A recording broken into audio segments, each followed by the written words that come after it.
Right, thank you everyone for your patience. We're going to begin. My name is Lisa Hemming and I'm the Director of Academic Programs for the Alumni Association. We welcome all parents, friends, and alumni to this afternoon's presentation. I would like to introduce Tim Judge. Timothy Judge is the Franklin D. Schurz Professor in the Mendoza College of Business at Notre Dame. Professor Judge has also recently accepted roles as visiting Distinguished Adjunct Professor of King Abdulaziz University in Saudi Arabia and visiting Professor, Division of Psychology and Language Science at the University of College London for the purpose of research collaboration. Tim received his Ph.D. from the University of Illinois at Urbana-Champaign in 1990. Before entering the doctoral program in Illinois, he was a manager at Kohl's department store in Wisconsin and Illinois. Previously, Tim has been a member of faculties at Cornell University, University of Iowa, and most recently, University of Florida. In his career, Tim has published 146 articles in referred journals. According to Google Scholar, his research has been cited over 33,000 times. His research has been featured on television, ABC, CBS, NBC, CNN, and BBC, and in newspapers, the Wall Street Journal specifically, New York Times, Washington Post, and USA Today. And then articles in Atlantic Monthly, Time, Business Week, Fortune, and Forbes, and then online in MSNBC and the Huffington Post. And when I Googled him to pull up some data related to this presentation, it was amazing the number of different references to this research that you've done, so it's impressive. Tim is a fellow of the Academy of Management, the American Psychology Association, and the American Psychological Society. He serves on the editorial review boards of 10 journals, including the Academy of Management Journal, Journal of Applied Psychology, and Personal Psychology.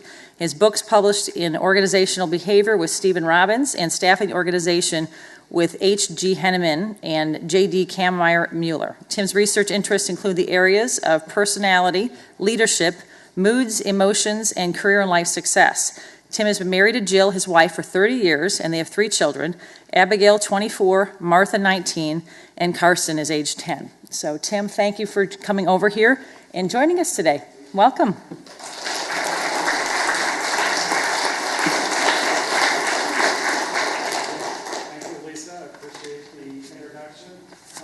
First things first, you should have gotten a survey, and I'm going to proceed because we got started a little late, but if you have a chance, fill it out.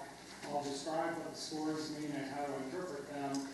The real purpose of my talk today is to talk about one specific thing that I think is very intriguing, and it's the concept of agreeableness. And we'll talk about what does it mean to be agreeable, and what are its implications. So, first, complete the survey. It's very short. There aren't any right or wrong answers. So, when we think about what does it mean to be a nice person, well, most of our belief systems, whether it be spiritual or otherwise, that is important. And one thing I'll talk about is it the same as being a good person? Is being a nice person the same as being a good person or being a moral person? Something for you to think about before I give you my perspective on it. But one thing I found in the research that I've done is almost every trait, every way to describe us has a paradox. It has a bright side and it has a dark side. And so with agreeableness, I'm going to talk about both of those. There's good news in that, so no matter how you score, there's both a good part of that and a bad part, which is why there aren't truly any right or wrong scores. Now, there has been kind of a flurry of business press around the construct or the concept of what it is to be nice, and a lot of the tenor of this is that really it's not that nice people finish last, it's really that they finish first. And that's something I'm going to challenge your thinking a bit based on some of the studies that I've done. So what is it to be nice? Well, you see, the first definition is agreeable, and I've mentioned that before because that's really what I'm going to focus on. Now, is an agreeable person the same thing as a nice person? Well, the meaning of the words is a bit different, but I think you'll see it's pretty much the equivalent thing, okay? So what is agreeableness? Well, research, of course, over the history of psychology and personality, and to describe the wonderful ways in which we differ. I've been studying that ever since I did my dissertation 25 years ago. One area of real progress in the research is we've kind of isolated 5 traits. I call these the Big Five. And if you Google the Big Five, you'll be able to assess yourself on these. And they predict these 5 traits a lot of things well. Okay, so if you completed the scores on it, now one, you may wonder, why is it so complicated? Why are some of these items reverse scored? Well, virtually every measure of personality has it that way, and it's really to keep people from using what's called a response set, which is just kind of circling 4 or 5 or whatever across the board. Now, interpreting, so it takes a little math to add them up. Now, one factor in interpreting your scores is that on almost everything we assess as psychologists, it's skewed. So the midpoint on the measure that you completed, it's a 1 to 5 scale. You have 9 items. I'm a real math genius, so the midpoint of that is 27, right? And so this absolute way of looking at it, that's one way to interpret your scores. Now, why isn't that good enough? Well, one thing you may want to know is, well, how do I score relative to other people? And the buff-colored sheet that you have are normative data that, as you can see, is based on many, many people, and it differs by age, which is something we'll talk about a bit. And so the relative scores that I'm talking about, that is based on the fact that most people don't respond in the midpoint of the distribution. It's not just agreeableness, it's almost any, you're evaluating your happiness or your job satisfaction. If you scored at the middle, well, you really are at the middle, so that left absolute interpretation is valid, but you still can be at the middle and be below average, okay? Because that depends on how everyone else scores. And to show you that, I'm teaching an executive master's of business administration course. And so this data here on the right I gave many measures of personality to my MBA students, and that is the distribution of their scores. Okay, same measure that you completed. Okay, and this is with agreeableness. So the scores can range all the way from 9 to 45. Okay, and you see that the midpoint of the scale again is 27, but that's not the average response. And actually, they scored fairly similar to that, as does the population. It doesn't fit the stereotype of MBA students, but they were about at the midpoint of the population, okay? So what that does is it provides a little nuance in how do I score on these things, because most concepts like that we assess are skewed over, okay? So if you're kind of above the midpoint, but below average, well, how am I on this relative to other people? Well, you kind of have to think about it in both of those ways. I see they give a lot of assessments to people, and a lot of times people focus only on the relative. Oh, I'm below average, so therefore I'm really a disagreeable person. No, that's not true, because most people rate themselves. And by the way, if others rated you, which would be an even better measure, same distribution.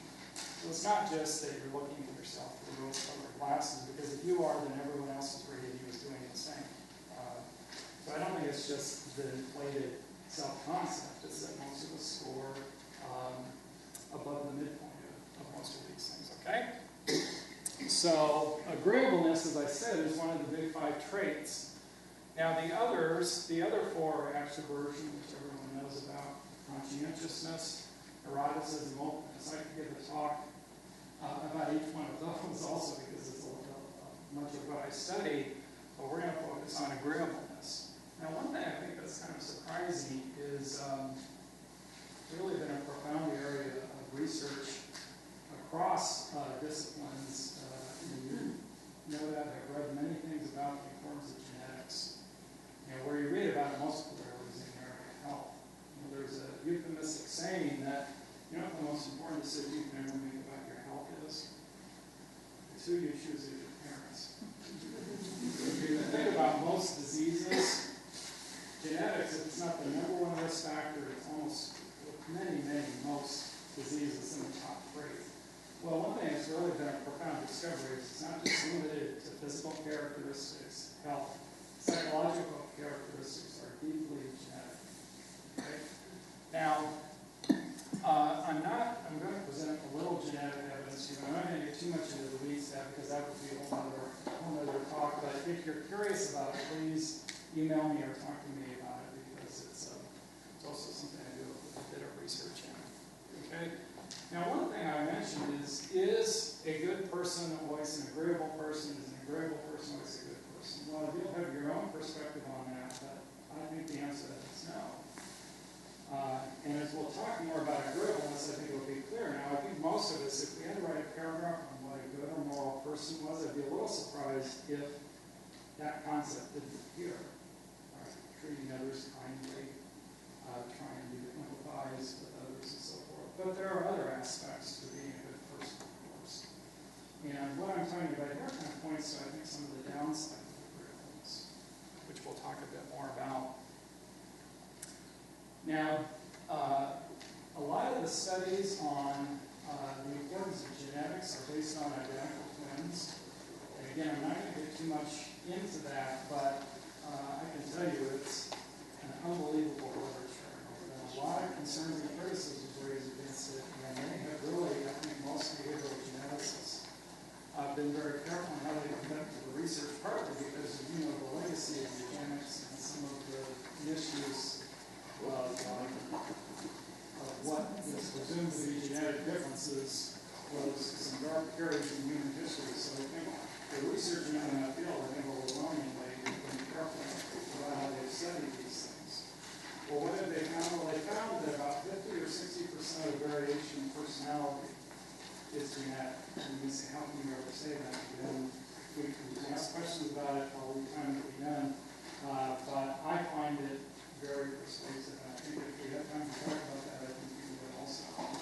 Now, one thing that's stark and a bit hard to accept is the degree to which the environment has little effect on personality.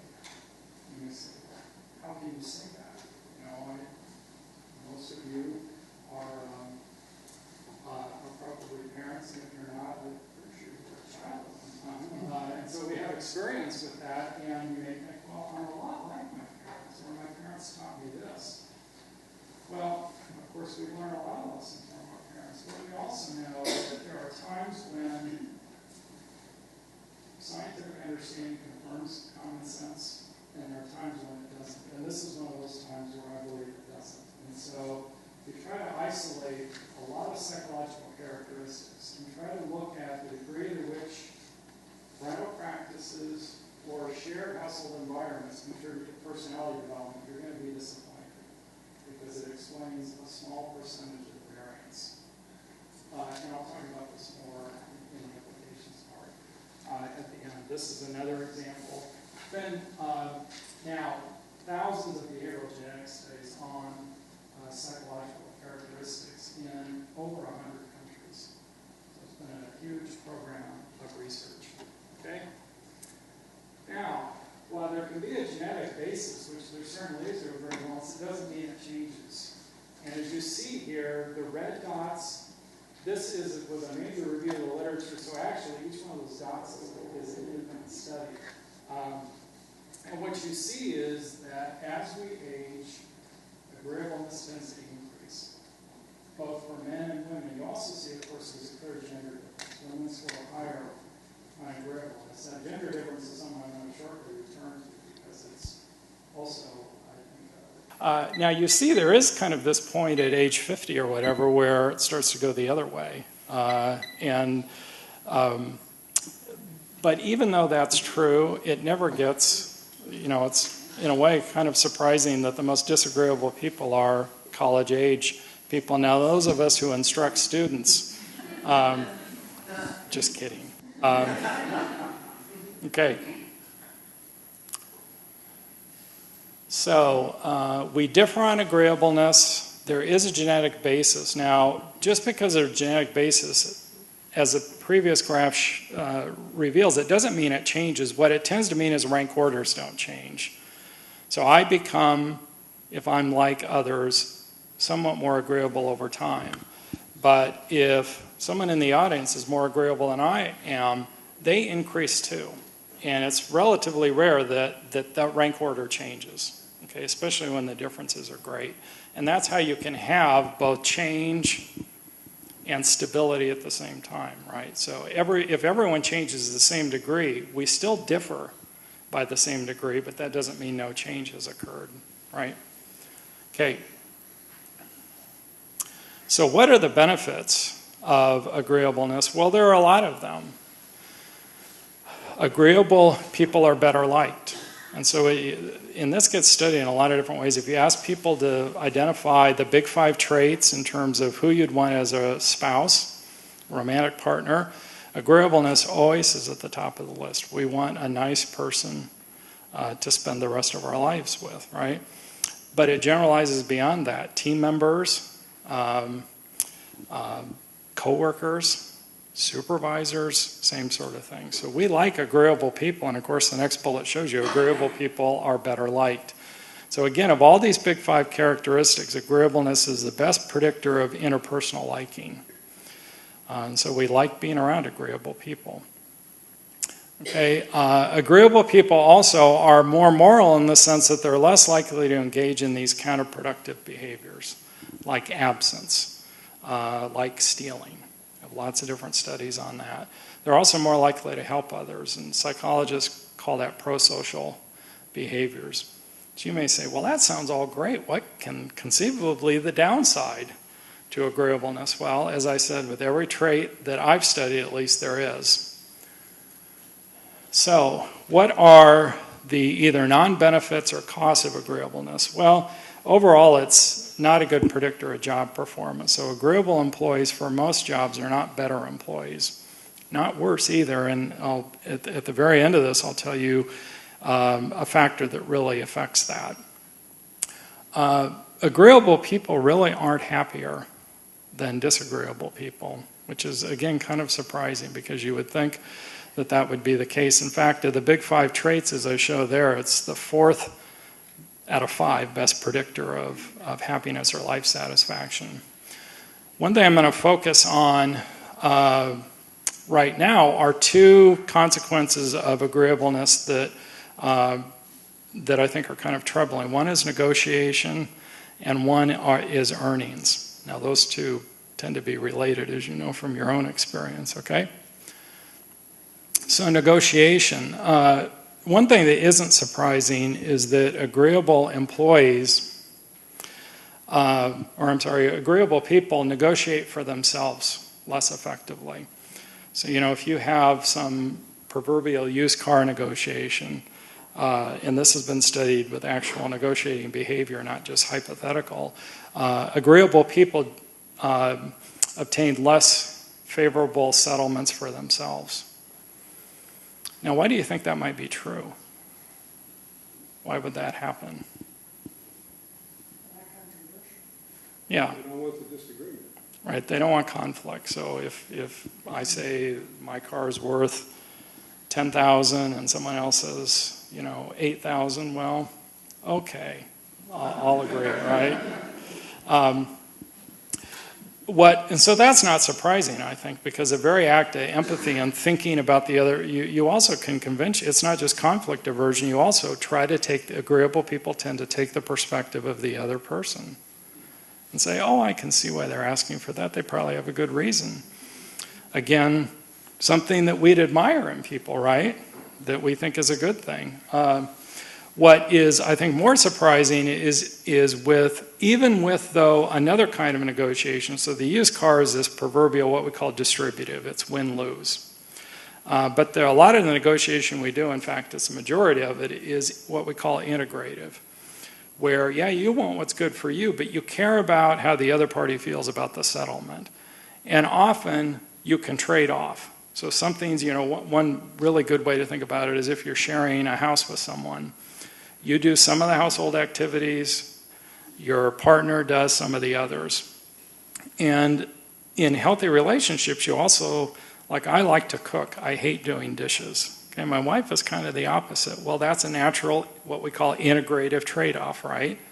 And so I can do what I want to do, and she can do what well, I don't know if she likes to do dishes, but it's less aversive than planning the meals and doing all this, okay? Well, agreeable people actually generate less favorable integrative agreements also, and that's surprising. So how in the world can that happen? Well, there have been this is not research that I've done, but and therefore it's more interesting. What they found is that the problem with agreeableness in these win-win negotiations, or integrative negotiations, is this concept called resistance to yielding. And agreeable people, because they give in so easily, it never really requires the negotiation dyad to be creative.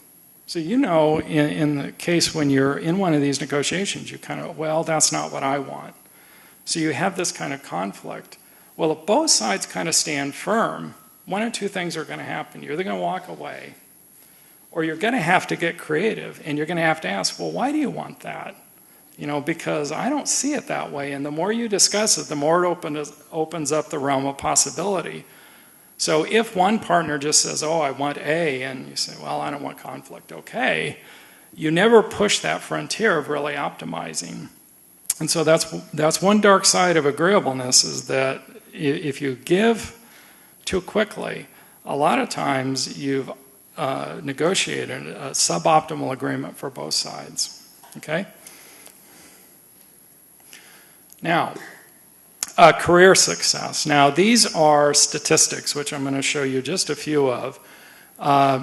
These statistics vary for those of you who aren't as familiar with them. So a perfect negative association is -1. Okay, a perfect positive association is 1.0. Okay, when we're predicting human behavior, we never even get close to either one of those. People are complicated. And so what you find here is, this is a study that I did based on data that psychologists in Berkeley collected a long time ago. And they followed the people throughout their lives. And so they assessed their personality when they were children and followed their career success later in life. And what you see here, of course, is that agreeableness doesn't have much of an association with intrinsic career success, how satisfied you are with your job and your career, but it negatively predicts, and significantly, extrinsic career success. And in this case, that's what you earn and your job status or ascendancy. Now, that's one study, and it actually is kind of a unique study in the sense you can follow people over their lives, but it was a couple hundred people. Well, we've done other studies, and unfortunately, we find the same thing. So this is a study of executives, and what you see is, if you break down intrinsic and extrinsic success, again, agreeableness negatively predicts. Now, again, it doesn't get, if it was -0.1, that means that everything would fall in a straight line. So if you knew someone's agreeableness, you'd know exactly what their salary was going to be. Well, of course, that's ridiculous. We could never, nothing's going to predict that well. But you see, in general, it's a pretty consistent pattern that the more agreeable you are, the less you earn, and the less, particularly extrinsically, successful you are in your career. Okay? Now, we'll talk more about that finding later, but I also want to talk about something that we found more recently, which is major gender differences in this. Now, you all know that there's a male-female earnings gap. So on average, women make less than men. Now, that gap slightly has been narrowing, but only slightly. If you control for certain characteristics like career interruptions and so forth, you reduce some of it, but there is a consistent part to it that's pretty stubborn. And part of it also is occupational choices. So they call it, sociologists tend to call it occupational segregation. Men and women tend to work in different lines of work. That also is narrowing, as you know. So what have we found? Well, in this particular study, we actually did 4 different studies. And so in this figure, what you find are kind of 3 different things going on. First off, you see that women make less than men. So the red line are women, the blue line is men, and you see there's a gender gap in pay. You also see in general that disagreeableness pays. So disagreeable employees make more than agreeable ones. And the third thing that you see, which is in a way the most troubling of all, is that disagreeableness pays for men more than it does for women. And so women, if women are disagreeable, they make a little bit more. If men are disagreeable, they make a lot more. Okay? Now, give me a moment because I'll speculate about why this is true. Okay? Another study, completely different sample of employees, and so the average salary figures you see are going to be different. But very similar pattern of findings, right? Men make more than women, disagreeable people make more than agreeable ones, and this disagreeableness premium pays more for men than it does for women. Third study, same thing, okay?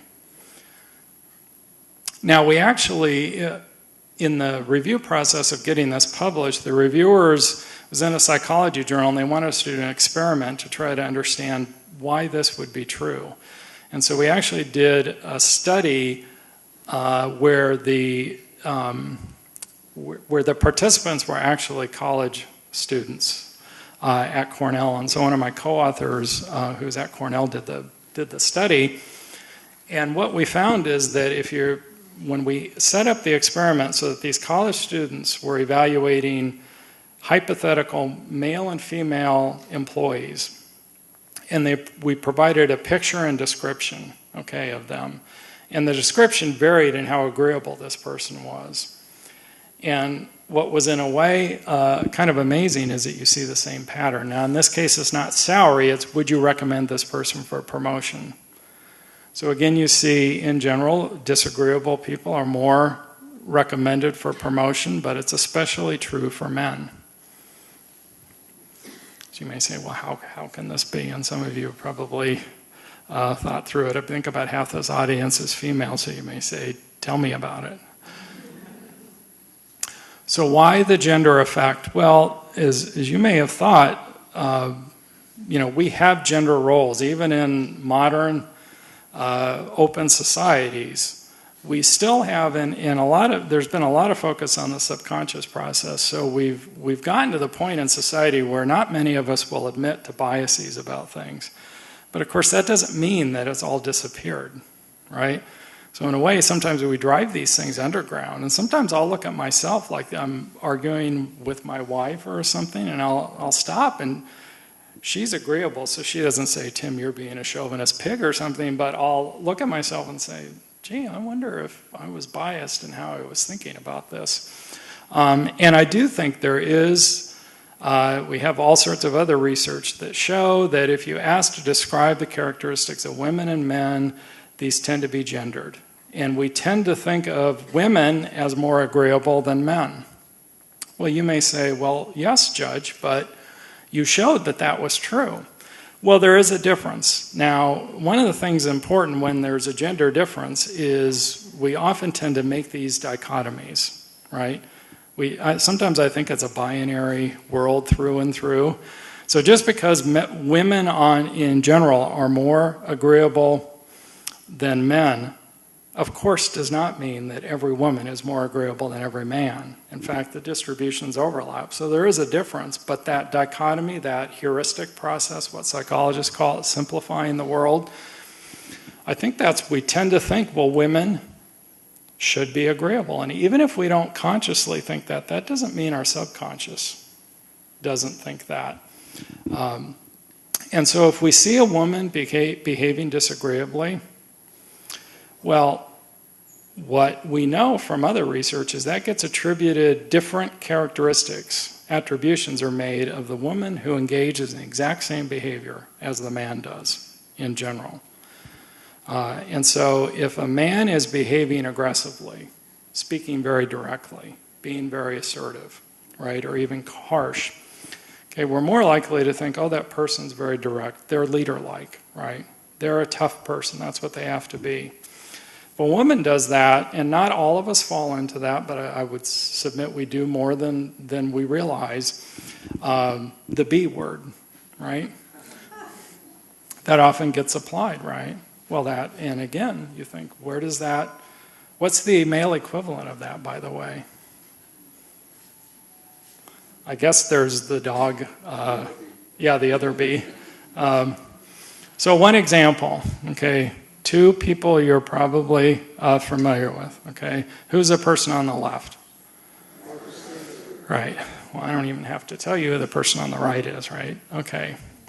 Well, as you know, Martha Stewart gave a false statement under oath. Is like some of these, it's really tragic because she couldn't have been charged for insider trading. It's only the person who provides the inappropriate information that is subject to that. The recipient of it can't be, but she lied about it, or at least she was judged to have lied about it. And she served, and I would argue in a lot of ways she is a disagreeable person, okay?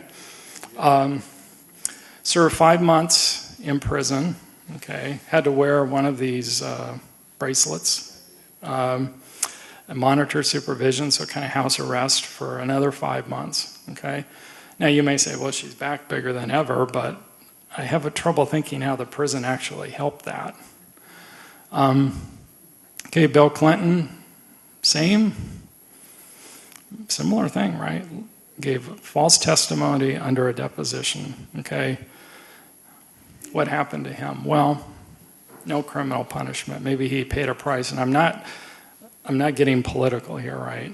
I'm not saying I love Martha Stewart and hate Bill Clinton or vice versa, right? I'm saying it's interesting contrast. Another replacement for Bill Clinton could be Donald Trump. Highly disagreeable person, right? But I would say if you ask people to describe Martha Stewart versus Donald Trump, there is certainly a segment of the population who really likes Donald Trump. I think that's a smaller segment. People respect Martha Stewart, but the vitriol, or also think about Bill Clinton's wife. I mean, my dad is Barack Obama is just a huge hero to him. In fact, my textbook generally sits beneath Barack Obama's books. But he would not vote for Hillary Clinton, no matter what, which I always thought was kind of, I'm a political moderate, so I just enjoy arguing with him no matter what, but you kind of, why, really?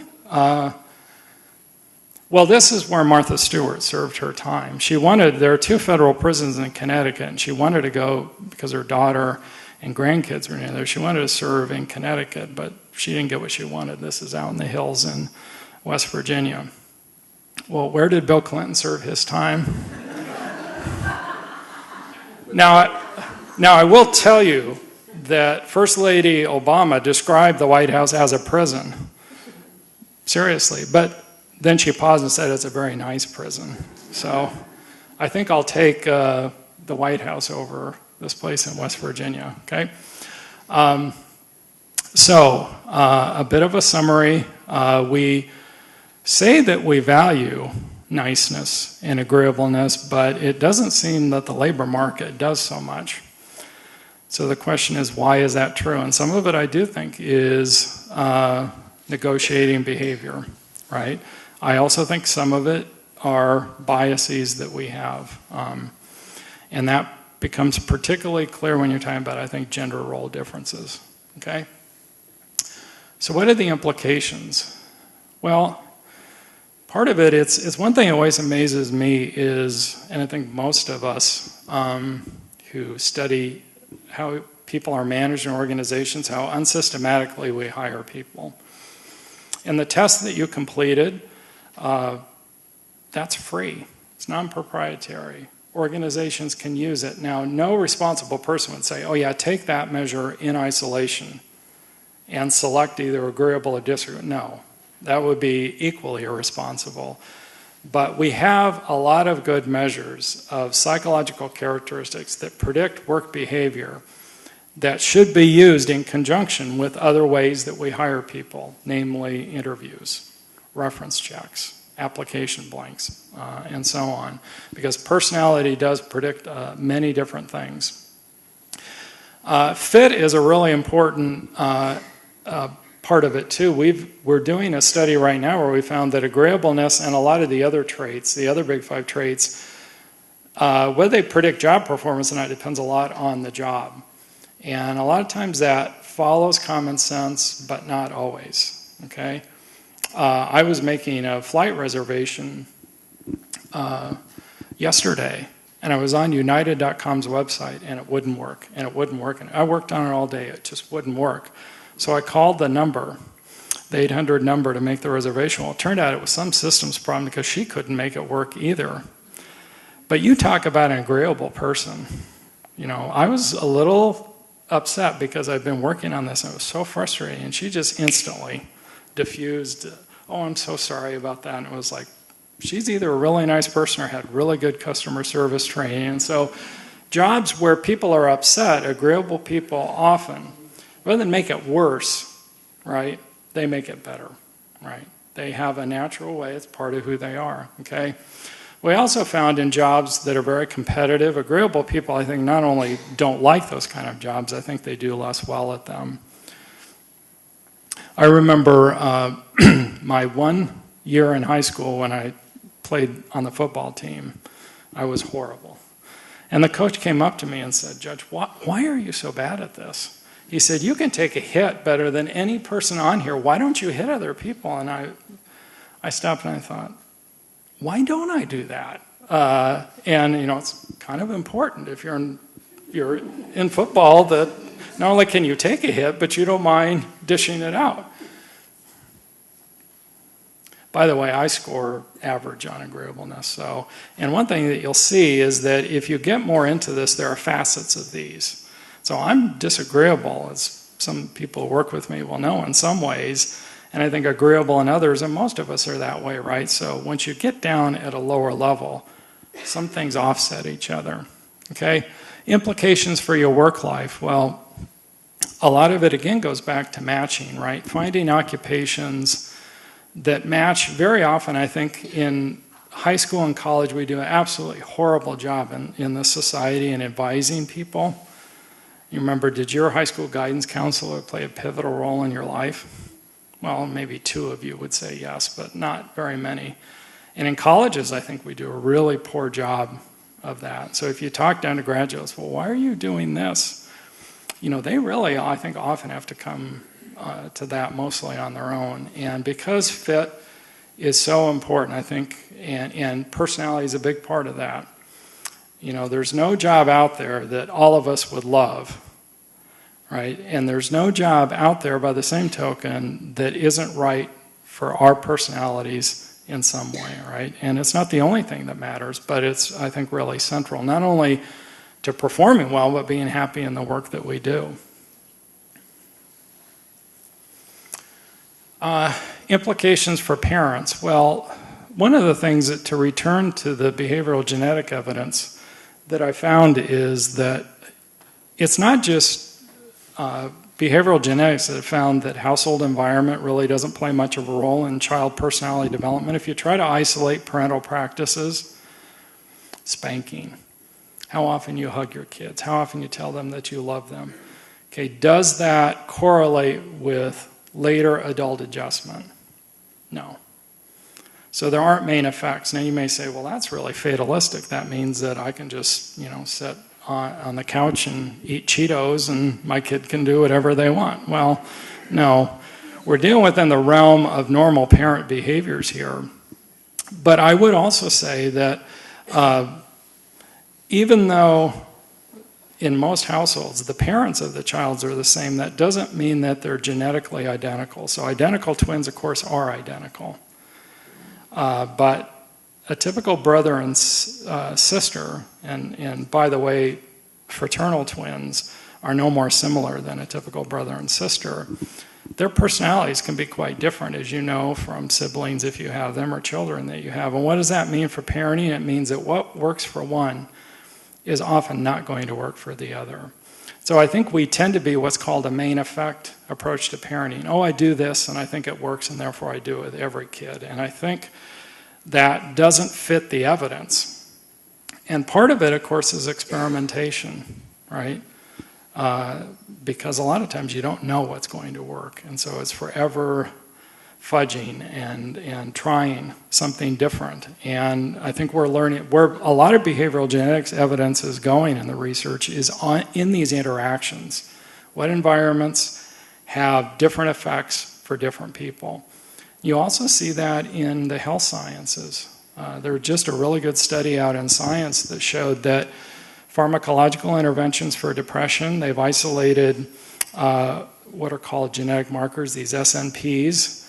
So for people who have certain genetic markers, pharmacological approaches to depression work extremely well. For the group who doesn't have that marker, they don't work at all. They then isolated in the same study another genetic marker where what's called cognitive behavioral therapy worked really well for the one group and not at all for the other. And so that's an interaction, right? It's not it's one size does not fit all. So what are the conclusions? Well, like so many aspects of personality, I mean, I think we universally value niceness. But like so many things, it isn't, the results of that are not as clear. There is an upside and downside to every characteristic, and agreeableness is no exception. Now, I once had a colleague who said, you know, a lot of times when psychologists describe things, you know, it strikes you normatively like it shouldn't be that way. And you know, it is true that the world that we want it to be is not always the world that we have. And it doesn't mean that we can't change things, but I think there's also merit to accepting things. And almost any trait, I think, even conscientiousness, which is, I think, a very good, most people would like to be score high and conscientious, be achievement-oriented and dutiful and dependable and all that. There are even downsides to that. Even intelligence, which again is something most of us want to have more of, there are downsides to that. Okay, I've left some time for questions.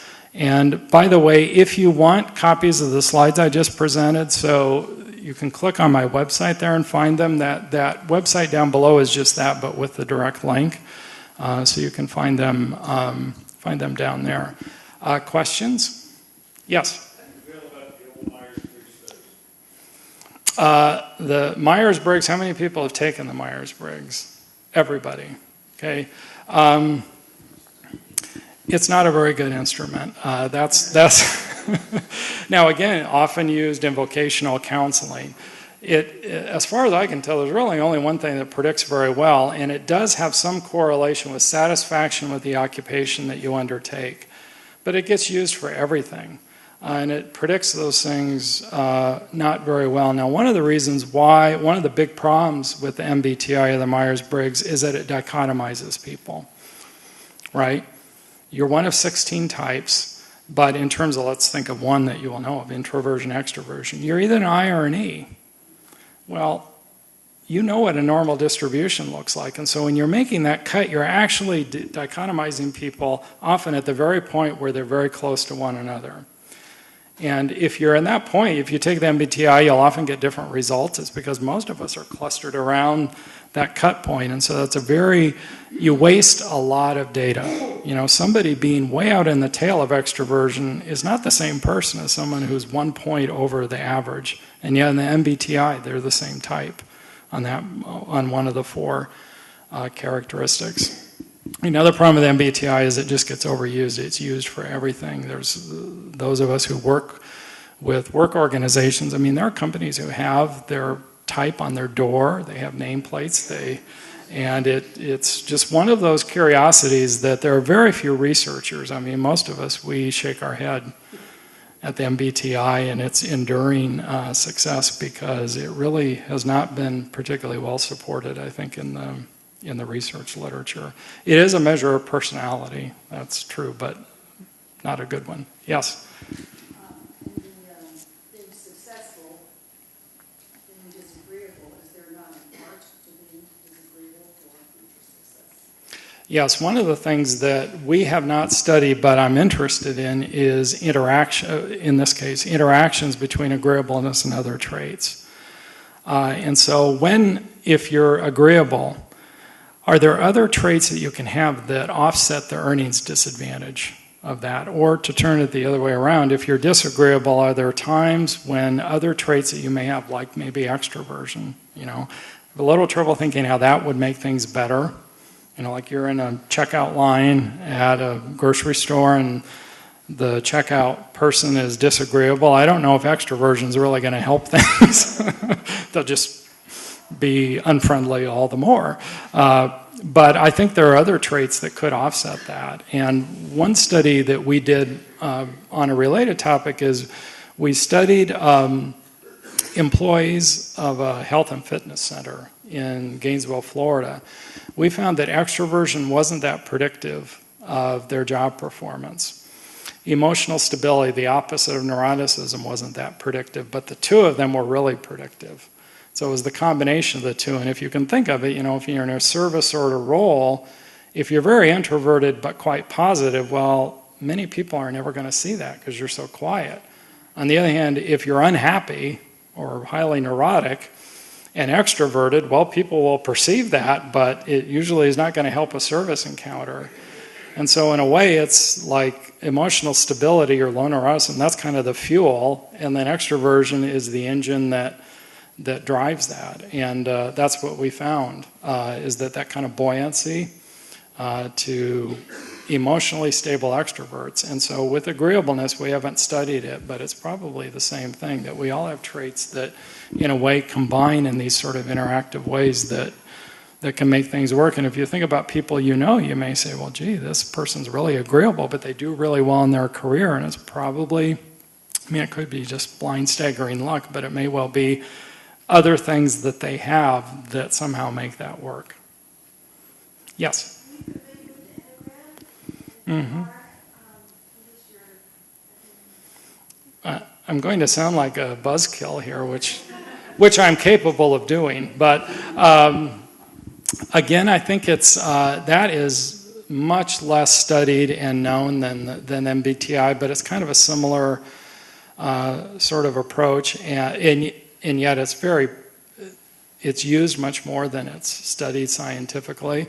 So I would say I'm skeptical of it, but really, even in the main work journals, and I'm only aware of one study on that. And so most of what I know about it is from other studies or people who've used it, and I've learned from them. Yes?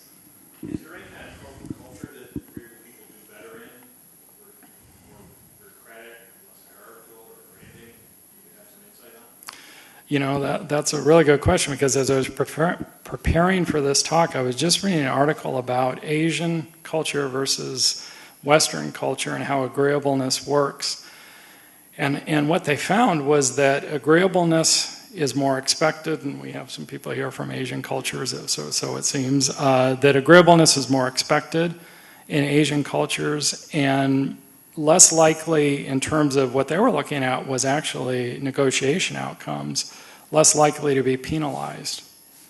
And so where we found that disagreeable people did better in negotiation, what they found, and they did several studies, they found that was much less true in Asian cultures. That's the only study I'm aware on that particular topic, but I suspect there'll be more to come.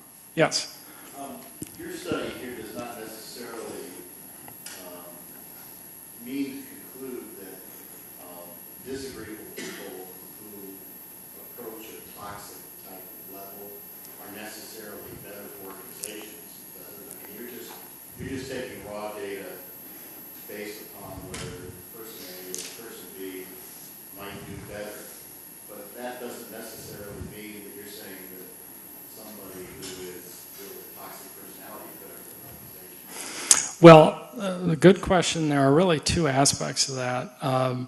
First of all, I would not say a highly disagreeable person is necessarily toxic. And so we know some people they're real cranks. I think if they were taking that measure, they'd score really low. But, sometimes those people I would consider to be toxic. But sometimes, it takes a while to get to know them. They're very gruff and rough around the edges, but they actually have a lot of good qualities and good at heart. So that's a separation. Now, the other part of the question is, well, aren't there kind of threshold effects? So isn't there a difference between being somewhat low on agreeableness and just way out there? The only way I've really studied that is we look at whether it's linear. And so we try to see if at some point there's too much of a bad thing in this case, or it could be too much of a good thing. And we've really not found much support for that. Now again, if we're actually looking at the behaviors themselves, so the work behaviors that we think highly disagreeable people are more likely to engage in, we'd probably find that more. But again, just because somebody's highly disagreeable doesn't, they're more likely, I think, to engage in what we call counterproductive behaviors, but that's not always the case. Other? Yes? Why do you think the business community doesn't make more use of objective testing process in hiring? Very good question also. I think there are several reasons, one of which is that testing had been misused, and I think personality for a lot of time and intelligence testing were misused. I would say that Myers-Briggs is part of the problem with that, but intelligence tests were really misused and used for things they shouldn't. And they kind of cast a pall over a lot of testing, and I think it sometimes takes society a while to recover to gain its rationality about things. I think the other thing is, we vastly overestimate our ability to read other people. For example, I did this really fascinating study of can you tell when someone's lying. And actually, this famous psychologist actually got federal agencies, Secret Service, FBI, police organizations to participate in this study. And they had people lie or not and determined how far above chance can even these experts tell. Judges, they were another, and barely above chance, even the experts. So, and yet we think we can. Can you tell when someone's lying to you, and so forth. And so that bias spills over into the interview. And so, if you read the New York Times, they have, it's every Sunday, I think, this really interesting profile of a company leader. And the question they ask, one of the questions they ask every time is, what is your approach to hiring? And it's just stunning. Well, I talk to them and I ask them some strange, it's not like, if you were an animal, what would you be? But something kind of like that. And then they draw this huge meaning to what they get. And that is so subjective. And then the killer is you would ask someone like that, and it's what I ask my MBA students, okay, how do you know? So you think you're a good interviewer and you think you ask the right questions. How do you know? Well, this person worked out and that person. Boy, that's a real rigorous evaluation. It's not hard to evaluate the effectiveness of these things, but we've got to quantify them. And when we've done that with interviews, there are ways to make the interview better, but in general, it's disappointing. And so I think we have such a belief in our own ability to read people that we stay tied to that way of making hiring decisions. And sometimes I think if you look at cold hard objective data, it's kind of threatening, but it's not suggesting you hire somebody only by a test. But I definitely believe it should be a part of what one is looking at. And more important than anything is to validate the way you're making decisions. So actually look at the numbers. Am I as accurate as I think I've been? Yes? Okay. How much does, so you were talking about, agreeableness and determination of success, and then also you mentioned in response to the other question that in Asian cultures, it seems that agreeableness is, more likely to allow you to be successful. How much of that is a cultural factor, and how much of it is, something that's just kind of intrinsic to how human society works? I'm not enough of a cross-cultural psychologist to answer that, and so I don't really know. It's a good question. In that, how much of we do know that when you study different personality traits in different cultures, people value different traits. There's a lot of commonality, but the kind of rank order of these traits does vary, and so I don't think we know how much of it is just deep sort of socialization or how much of it is kind of ancient cultural patterns. Now, I will say things change. I'm reading a book. I'm really interested for some reason in World War II. And I'm reading a book right now. And Teddy Roosevelt, I didn't realize this, but when he was president, he was taken with the Japanese people. And the way Americans thought of Japanese then, I think, are very different from the way we'd stereotypically think of Japanese today. And so it's interesting how there have been other studies that show that, like, what are Germans like? So we have these stereotypes. They're agreed on in cultures. You know, if you actually look at personality scores within these cultures, there's very little validity. So if we say Germans are serious and hardworking, and Irish are humorous and drink too much and so forth, actually it turns out if you look at personality scores, they don't break down that clearly by culture. So I think we've got a lot more to learn about that, but sometimes I think myself and others, we don't always have the exact right view of what's going on in other cultures. Thank you very Thank you. much.